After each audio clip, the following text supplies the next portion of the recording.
말씀 받겠습니다. 오늘 말씀 제목은 그리스도인이십니까? 이러한 제목입니다. 자, 여러분, 그리스도인이라는 말이 무슨 뜻일까요? 이 그리스도인이라는 말은 처음 사용한 것은 사도행전 11장에 보면 안디옥 교회에서 처음 사용이 되었습니다.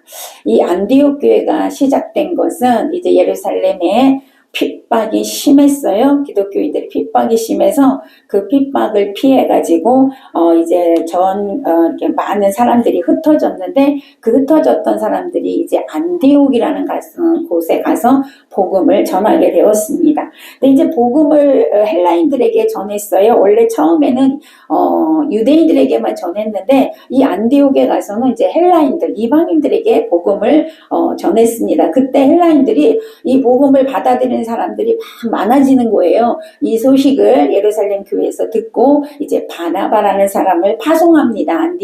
안디옥에 파송을 해서 바나바가 가서 복음을 전하다가 이제 계속 많아지니까 바나바가 이제 사울을 찾아가 바울을 찾아가서 함께 이제 하기로 결정을 하고 안디옥에 가서 교회를 세우고 거기서 이제 복음을 가르치게 됐습니다.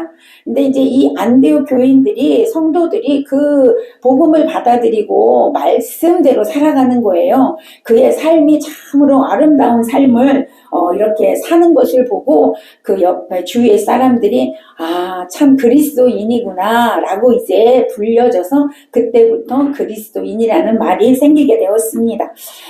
여러분, 안디옥 교회의 사람들의 삶이 아름다운 모습으로 살았기 때문에 그리스도인이라는 말이 나오게 됐는데 사실은 우리 주님이 아름다우십니다. 아멘. 우리 주님이 아름다운 분이세요. 우리 주님은 성결하신 분이고 거룩하신 분이십니다. 그러기에 그 주님을 믿는 성도들은 아름다운 주님이 우리 안에 계시기에 다 아름다운 줄로 믿습니다. 그래서 아름다운 삶이 되는 것이죠. 그래서 우리 교회도 아름다운 교회입니다. 아멘. 자, 그리스도인이다. 그 그리스도인이라는 것이 무슨 뜻일까? 그리스도의 사람이다. 이런 뜻이에요. 그리스도는 예수님을 의미하죠. 그래서 예수 그리스도. 자, 그리스도의 뜻은 기름 부음을 받은 자. 이런 뜻이 그 속에 있기도 합니다. 어쨌든 그래서 그리스도인이라는 것은요. 예수 그리스도께 속한 사람 이런 뜻이에요. 예수님께 속했다는 거예요. 그리스도께 속했다라는 것이죠. 그러니까 안디옥 교회 성도들이 언제 어디서나 그리스도를 말하고 그리스도를 찬양하고 그리스도를 주인으로 삼고 왕으로 삼고 그렇게 살아갔다는 거죠. 그 모습을 보고 이제 그리스도께 속한 사람들이다 라고 칭호를 붙였다는 것입니다. 자, 오늘날은 우리 성도들을 다 뭐라고 불러요? 그리스도인이라고 부르죠, 이제는. 자, 그렇다면 여러분, 그리스도인이라는 뜻은 그리스도께 속한 자라는 뜻인데 우리가 다 그리스도인이라고 불려지는데 우리가 정말로 그리스도에 속한 자로 살아가냐 이 말이죠. 정말 그리스도로 인하여 살아가고 있느냐 그 말입니다. 자, 이 그리스도에게 속했다는 것은요 하나님과 관계가 이루어졌다 그런 뜻입니다. 더 나아가서 하나님과 관계가 이루어진 자는 이웃과의 관계가 이루어진 자다 이렇게 말할 수 있다는 것입니다. 그래서 신앙생활이라는 것은 관계라는 것이죠. 그러면 여러분 하나님과 관계가 되셨습니까? 여러분의 이웃과도 관계가 잘 이루어지고 있습니까? 그렇다면 정말 우리는 그리스도인이라는 것이죠. 그래서 하나님은 하나님과 관계가 되길 원하시고요. 이웃과의 관계가 되는 삶을 살기를 원하신다는 것을 여러분 기억하시기를 바랍니다. 그래서 오늘 우리는 이 말씀 제목처럼 진짜 그리스도인의 사람으로 살아가는 그런 성도들이 되시기를 먼저 축복합니다. 자, 오늘 본문에서 바울은 그러면 진짜 그리스도인의 삶은 어떤 삶인지를 가르쳐주고 있어요. 우리에게 교훈하고 있습니다. 자, 그리스도의 삶이 어떤 걸까요? 첫 번째 보니까 지혜 있는 자로 사는 것이 그리스도인의 모습이라는 것입니다. 자, 15절입니다. 15절 읽어봅니다. 시작. 그런즉 너희가 어떻게 행할지를 자세히 주의하여 지혜 없는 자 같이 하지 말고 오직 지혜 있는 자 같이 하여. 아멘. 바울은 그리스도인에게 지혜 있는 자 같이 이렇게 살라라고 교훈하고 있습니다. 지혜가 뭘까? 사전에 보니까 현명한 사람이 갖고 있는 마음의 한 자질, 이렇게 돼 있더라고요. 사전에는 현명한 사람이 마음에 갖고 있는 한 자질, 이렇게 되어 있어요. 지혜에는 두 가지가 있어요. 하늘의 지혜와 땅의 지혜가 있어요. 세상의 지혜 두 가지로 나누고 있습니다. 여기서 말씀하시는 지혜는 하늘의 지혜입니다. 자, 잠언서 2장 6절에 보니까 대저 여호와는 지혜를 주시며 지식과 명철을 그 입에서 내심이며, 이렇게 말씀하고 있어요. 하늘의 지혜는 누가 주신다고요? 하나님이 주신대요. 하늘에서 내려오는 거예요. 땅의 지혜는 땅에서 주겠지, 세상에서 주겠죠. 우리는 물론 세상의 지혜도 필요하지만 먼저 하나님의 지혜, 하늘의 지혜로 사는 자임을 믿으시기를 바랍니다. 지혜는 하나님께서 주시는 것이라고 말씀하고 있잖아요. 그래서 야고보서 1장 5절에 보니까 너희 중에 누구든지 지혜가 부족하거든 후히 주시고 꾸짖지 아니하시나 하나님께 구하라 그리하면 주시리라. 아멘. 여러분, 하나님께 지혜를 구하라고 성경은 우리에게 말씀하고 있습니다. 우리는 하나님께 지혜를 구하고 그 지혜로 살아가는 자가 되어줘야 될 줄로 믿습니다. 그런데요, 사실 우리는 이미 지혜로운 자입니다. 왜? 여러분, 그 지혜는 그리스도께서 나오거든요. 그러니 그 그리스도가 우리 안에 계시니, 지혜로운 그리스도가 우리 안에 계시니 우리는 이미 지혜로운 자임을 믿으시기 바랍니다. 그 주님이 우리랑 함께 계시잖아요. 그래서 바울은 우리에게 지혜 있는 자로 살아라. 이미 지혜가 있다는 거예요. 우리에게 지혜가 있는데 그 지혜를 우리가 사용하지 못하고 산다는 거지. 그 지혜를 사용하며 살라는 거예요. 지혜 있는 자로 살아라 라고 권면하고 있다는 것입니다. 자, 하늘의 지혜가 뭘까요? 하늘의 지혜. 우리에게 이미 하늘의 지혜가 있어요. 그 지혜가 뭘까요? 하나님의 뜻을 이해하는 통찰력. 이게 지혜예요. 하나님의 뜻을 이해하고 하나님 뜻에 순종하는 것이 지혜라는 것입니다. 그래서 본문에서 지혜를 통하여 우리가 어떻게 행할지를 주의 깊게 살피는 삶을 살아라. 아무리 사소해 보이는 행동과 몸가짐이라도 내 원대로, 내 마음대로, 내 뜻대로 살아가는 것이 아니라 과연 이것이 하나님의 뜻일까?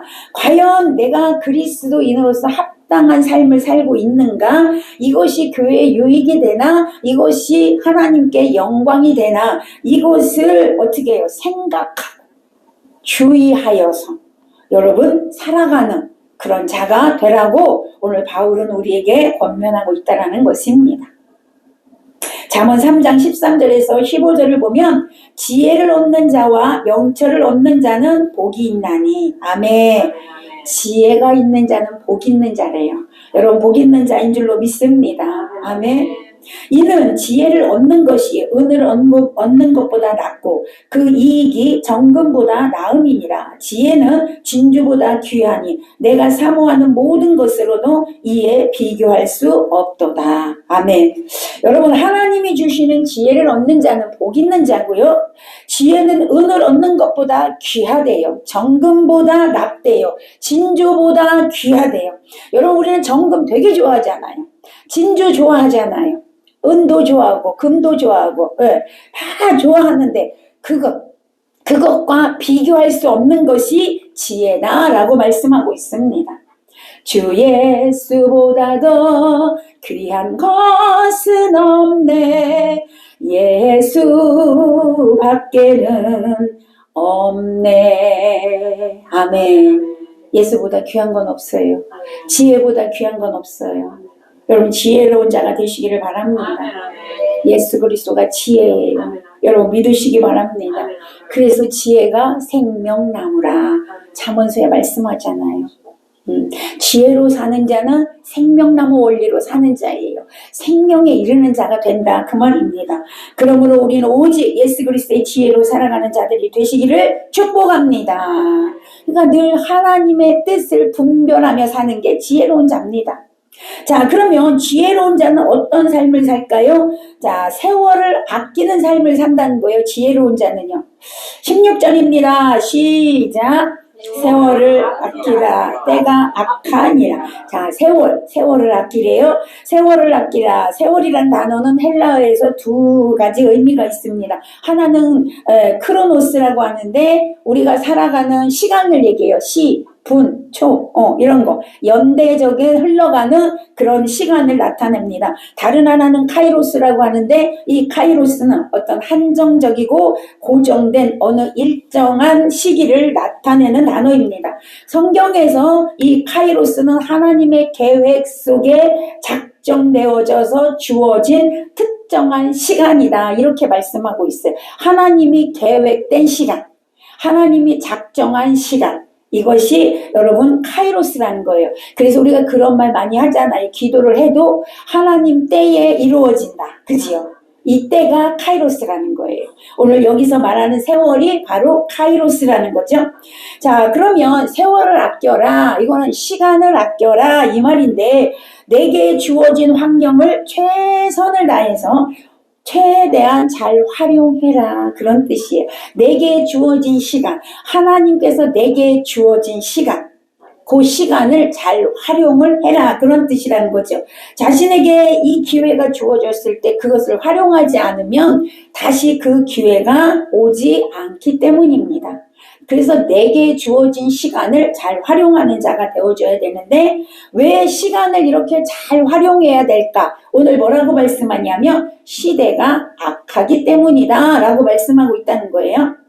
자, 때가 악하다. 이게 무슨 말이에요? 하나님의 심판의 때가 가까이 왔다. 그런 의미예요. 하나님의 심판의 때가 가까이 왔다. 마지막 때라는 것이죠. 여러분, 이처럼 하나님 심판이 가까워졌다는 것은 선을 행할 시간이 부족하다 이 말이에요. 없다. 주님이 재림할 시간이 가까웠기 때문에 우리가 선을 행할 시간이 얼마 없다. 그러니 이 주어진 시간에 부지런히 뭐하라? 선을 행하라. 그런 뜻입니다. 세상 것을 따라가다 시간 낭비하지 말고 세월 낭비하지 말고 허비하지 말고 더욱 시간을 아껴서 빛의 자녀들로 살아가라. 선한 일에 힘쓰라. 바울이 오늘 권면하고 있다는 거 여러분 기억하시기를 바랍니다. 우리 모두는 마지막 때를 살아가고 있습니다. 마지막 주어진 이 시간을 복음 전하는데 사용하시기를 바랍니다. 선한 일을 하는데 사용하시기를 축복합니다. 이것이 바로 지혜로운 자라는 거예요. 지혜로운 자. 자, 두 번째, 지혜로운 자는 어떻게 살아갈까요? 주의 뜻이 무엇인지를 이해하는 삶을 살아라 말씀합니다. 17절입니다. 시작. 그러므로 어리석은 자가 되지 말고 오직 주의 뜻이 무엇인가 이해하라. 자, 첫 번째 지혜로운 자는 때를 아껴라. 그죠? 시간을 아껴라. 두 번째는 주의 뜻이 무엇인지 분별하고 살아라. 그렇게 말씀하고 있는 거예요. 자, 여기 보니까 어리석은 자가 되지 말라 그랬습니다. 그리고 주의 뜻이 무엇인지 이해하라, 분별하라는 것이죠. 어리석다 이 말은 지각 없이 행동하다, 우매하다, 바보스럽다 그런 뜻이 있고요. 70인역에서는 어떻게 해석을 했냐면 하나님을 부정하는 자가 어리석은 자다 이렇게 해석을 하고 있습니다.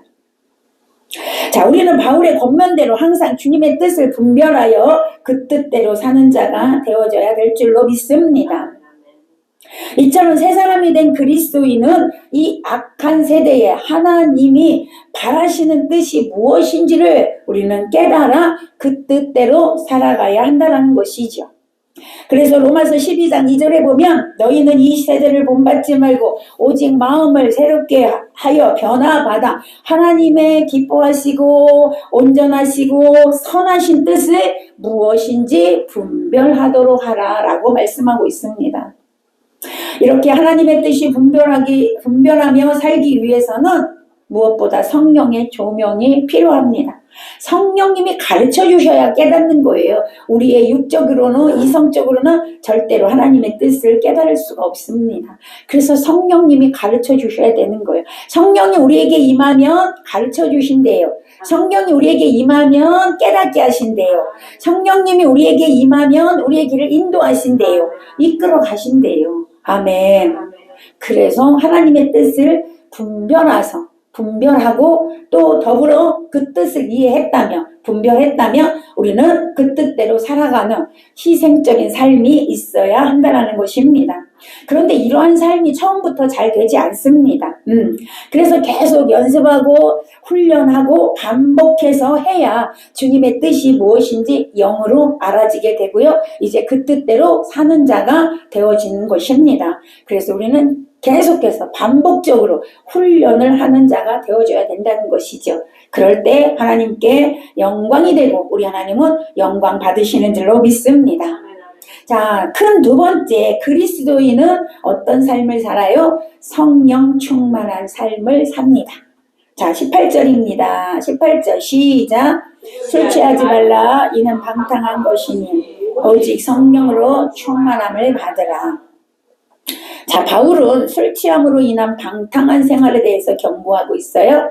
잠언 23장에 보면 술 취함에 대해서 아주 신랄하게 경고하고 있습니다. 제가 그걸 보면서 깜짝 놀랐어요. 야, 진짜 어쩜 그렇게 똑같나. 술 취한 사람을 그대로 표현했어요. 여러분 잠언 23장 읽어보세요 한번. 자, 어쨌든 초대교회에도요 술 취하는 일이 아주 심각한 문제로 이렇게 여겨졌습니다. 지금도 술로 인하여서 끼치는 해악이 엄청나게 큽니다. 통계상으로 볼 때 여러분 범죄가 90%가 술 취함에 의해서 생긴대요. 술 취함에 의해서 90%가. 어쨌든 사도 바울은 술 취하게 되는 것은 방탕함이라 그랬어요. 자, 방탕함이 뭘까? 여러분 방탕한다는 것은요 저축하지 않다, 낭비하다 그런 뜻이 있습니다.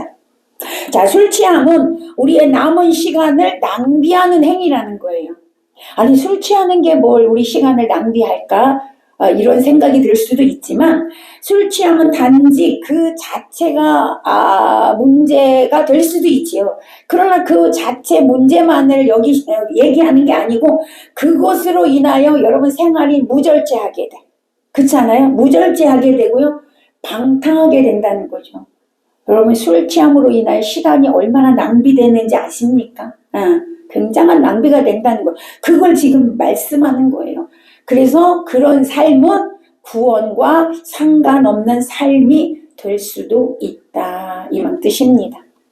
그래서 술 취하는 것은 다른 의미로 보면 술 취하는 건 술 취하는 것보다도 세상에 취해서 산다. 그런 의미가 그 속에 있다라는 것입니다. 세상에 취해서 산다면 여러분 하나님께서 원하시는 삶을 살아갈 수 있을까요? 아니라는 거죠. 여러분 신앙생활은 중간지대는 없다는 것을 기억하시기 바랍니다. 세상이냐 하나님이냐 둘 중에 하나입니다. 그래서 우리가 하나님으로 사는 자는 세상에 취할 수 없고요. 세상에 취해서 사는 자는 하나님으로 살아갈 수가 없는 것입니다. 그래서 술 취하지 말라라고 경고하고 있는 것입니다. 자, 그렇다면 이러한 방탕함을 막을 수 있는 길이 뭐가 있을까? 세상에 취하지 않고 술에 취하지 않고 세상과 멀어져서 하나님을 위하여 살아갈 수 있는 길이 뭘까? 성경은 가르쳐주고 있습니다.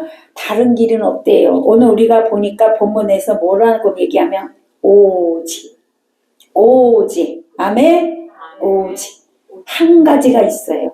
방탕함에서 나오는 비결이 있는데 오직 뭐라고요? 성령 충만함을 받으라. 아멘. 성령 충만하면 방탕한 삶을 살지 않아요.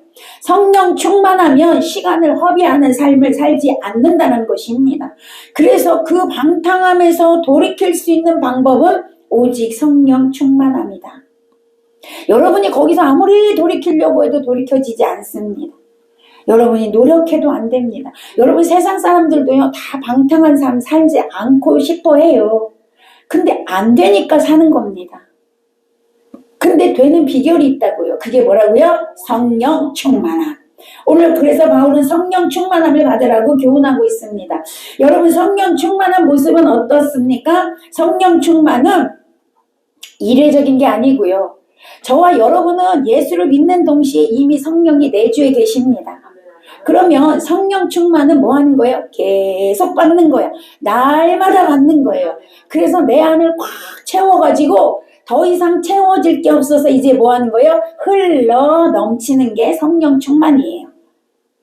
여러분 안에서 생수가 흘러 넘쳐야 돼요. 아멘. 여러분 안에서 성령이 흘러 넘쳐야 된다 이 말이에요. 기름 부음을 충만하게 받아서 그 기름이 흘러 넘쳐서 내 주위를 살리고 가정을 살리고 아멘 자녀를 살리고 그런 역사가 일어나야 한다 이 말입니다. 그래서 여러분 성령 충만하면 죄를 미워하게 되고 죄에서 떠나게 됩니다. 자동적으로 됩니다. 왜? 성령이 그렇게 합니다. 그러니까 술 취하지 않게 되는 거잖아요. 세상을 사랑하지 않게 되는 것입니다. 여러분 성령 충만하면 죄를 떠나게 되고요. 성령 충만하면 그리스도로 하여금 능력의 삶을 살게 하십니다. 성령 충만하면 예수로 기뻐하는 삶을 삽니다. 행복한 삶을 살게 됩니다. 모든 것을 할 수 있는 힘이 생깁니다. 아멘. 성령님이 그 힘을 주시는 것입니다. 그래서 사도 바울은 빌립보서 4장 13절에서 여러분이 너무나 잘 아는 내게 능력 주시는 자 안에서 내가 뭐 한다고요? 모든 것을 할 수 있다. 자, 모든 것을 할 수 있다. 이건 좋은 것만은 아니에요, 여러분. 모든 것에는 궁핍함에도 처할 수 있고 부유함에도 처할 수 있고 고난에도 처할 수 있고 아멘. 그거 다 할 수 있다는 거예요. 우리에게 그런 능력이 주어진다는 거예요. 아멘. 성령 충만하며 그 능력의 삶을 살 수 있다는 것입니다. 그래서 성령은 우리로 하여금 시간 낭비하는 대로 성령은 이끌어가지 않는다니까요. 성령 충만했던 선진들의 모습은요, 시간 낭비하는 삶이 아니었어요. 모두가 하나님을 위하여 위대한 일을 해냈던 사람들, 성령 충만한 사람들이었습니다. 그러므로 우리들도 성령 충만하여 남은 때를 정말 허비하지 않고 성령 충만 받아서 하나님께서 원하시는 그런 삶을 살아가게 될 줄로 믿습니다. 근데 이것뿐만이 아니라 성령 충만하면 성령의 열매도 맺게 된다라고 성경은 말씀하고 있어요. 여러분이 너무나 잘 알죠? 갈라디아서 5장 22절에서 23절에서 오직 성령의 열매는 사랑과 희락과 화평과 오래 참음과 자비와 양성과 충성과 인내와 충성과 절체니라. 온유와. 예. 여러분 그런 9가지 열매를 맺게 된다라고 말씀하고 있습니다. 성령 충만해야 이 열매를 맺고 사는 거예요. 근데 하나님은 우리에게 이 열매를 원하셔요. 아멘. 여러분 아멘을 크게 해주시기를 바랍니다. 아멘. 제가 그래야 힘이 납니다. 아멘.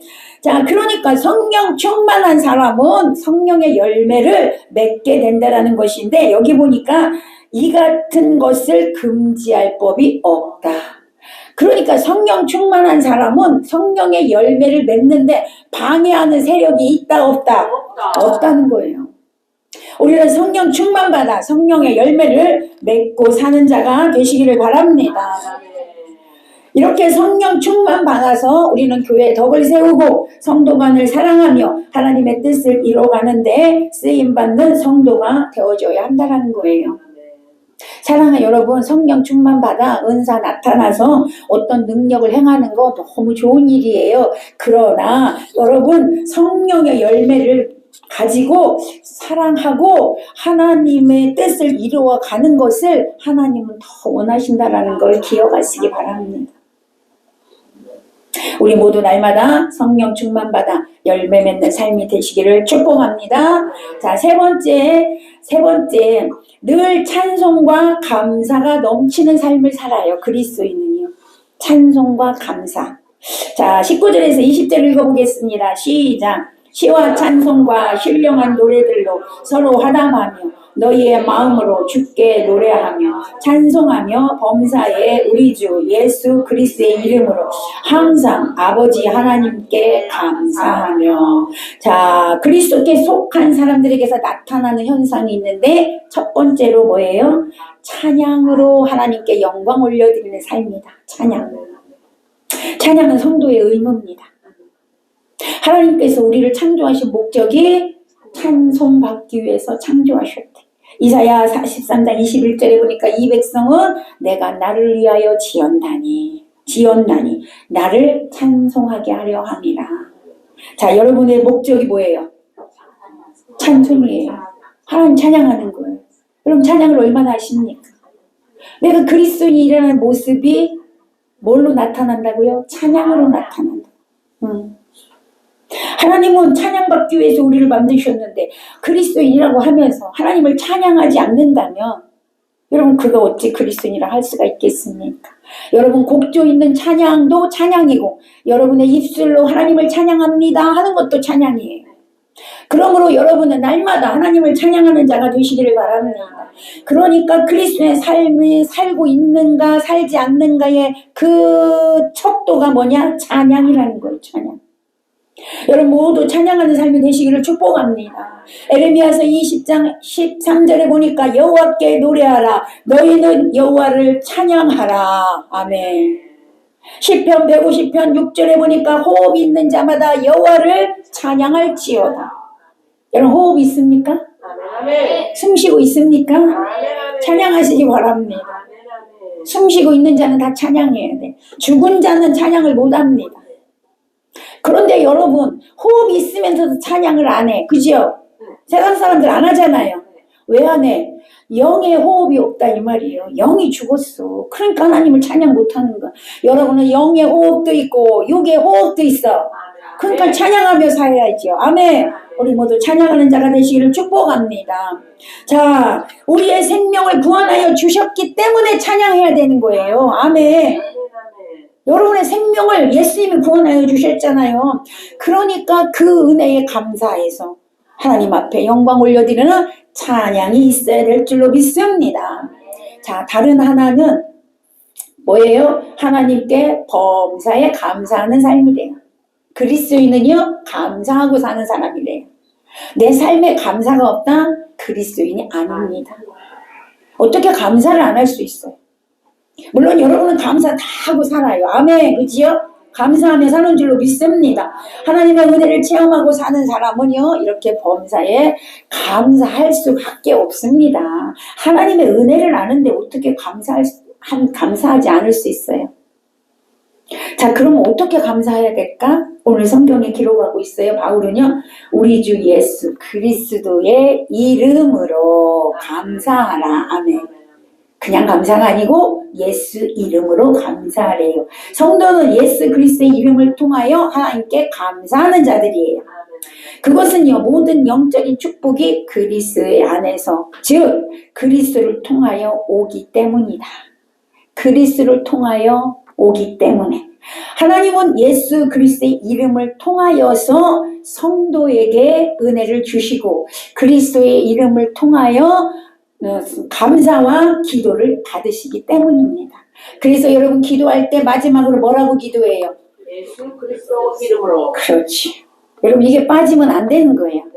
그리스도를 통하여서 하나님은 우리의 기도를 받으시고 감사를 받으시고 그리스도를 통하여서 우리에게 복을 주시고 할렐루야.